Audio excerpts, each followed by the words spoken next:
For 37 years, our government has ignored calls from members of Congress to study reparations for slavery. So with that absence of action, what do academics and intellectuals think? There are dozens of books, reports, and articles that I will summarize with 4 hows.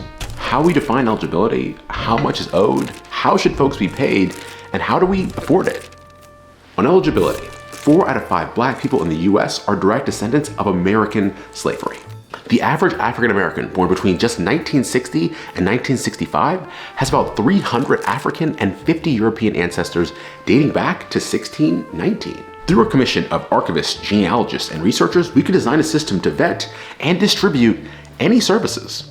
On how much is owed, calculations are complex, but not impossible.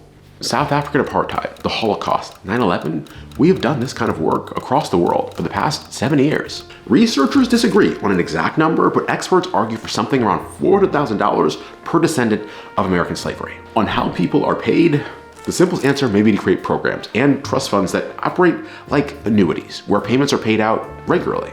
The point is for this not to be paternalistic. We didn't set conditions for how Japanese Americans were paid after their internment, and that framework should follow. On affording this, some recommend sophisticated debt and bond models. Maybe it's a sovereign wealth fund that invests in programs and progress for the betterment of Black communities.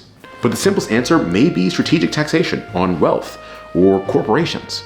For example, from 2007 to 2061, $74 trillion in wealth will be transferred from America's wealthiest states.